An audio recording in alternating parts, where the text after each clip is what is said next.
આજે આંતરરાષ્ટ્રીય હિન્દુ પરિષદ રાષ્ટ્રીય બજરંગ દળ સૌરાષ્ટ્ર પ્રાંતની બેઠક સાયલામાં યોજાઈ હતી. આ બેઠકમાં ગુરુ પૂર્ણિમાથી વિજયાદશમી સુધી લગભગ 3 મહિના 2 લાખ ઘરોમાં જઈને સંપર્ક કરવાનો નિર્ણય લેવાયો હતો.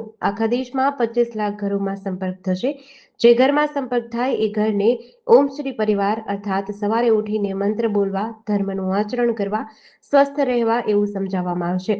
સાથે જ એ સોસાયટી, મહોલ્લા કે ગામમાં દર અઠવાડિયે ભેગા થઈને હનુમાન ચાલીસા કરવા, એક મુઠ્ઠી અનાજની યોજના ચલાવવા, સાથે જ અમારી વેબસાઇટથી અમારી સાથે જોડાય અને આ હિન્દુત્વના કામમાં આર્થિક રીતે સહયોગ કરે એવી 2 લાખ લોકોને સંપર્ક કરવામાં આવશે. લોકોને આંતરરાષ્ટ્રીય હિન્દુ પરિષદ રાષ્ટ્રીય બજરંગ દળના સંગઠનમાં જોડાવાનું કામ પણ થશે, જેવું પ્રવીણભાઈ તોગડિયાએ જણાવ્યું હતું. આંતરરાષ્ટ્રીય હિન્દુ પરિષદ સૌરાષ્ટ્ર પ્રાંતના બકુલભાઈ ખાખી, મનહરભાઈ ચાવડા, યોગેન્દ્રસિંહ રાઠોડ, નવીનભાઈ ભરવાડ, અંકિતભાઈ સહિતના હોદ્દેદારો હાજર રહ્યા હતા.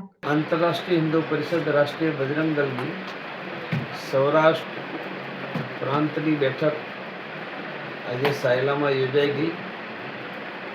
આ બેઠકમાં ગુરુ પૂર્ણિમાથી વિજયાદશમી સુધી લગભગ 3 મહિના 2 લાખ ઘરોમાં જઈને સંપર્ક કરવો. આખા દેશમાં 25 લાખ ઘરોમાં સંપર્ક થશે.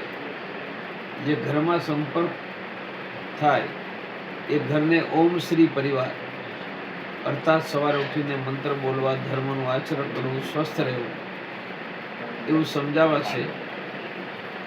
સાથે એ સોસાયટી, મહોલ્લો કે ગામમાં દર અઠવાડિયે ભેગા થઈને હનુમાન ચાલીસા કરે, એક મુઠ્ઠી અનાજની યોજના ચલાવે, સાથે અમારી વેબસાઇટથી અમારી સાથે જોડાય અને આ હિન્દુત્વના કામમાં આર્થિક રીતે પણ સહયોગ કરે એવી 2 લાખ લોકોને સંપર્ક થશે.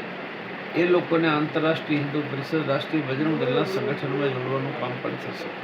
GDC ન્યૂઝ સાથે કલ્પેશ વાઢેર, સુરેન્દ્રનગર.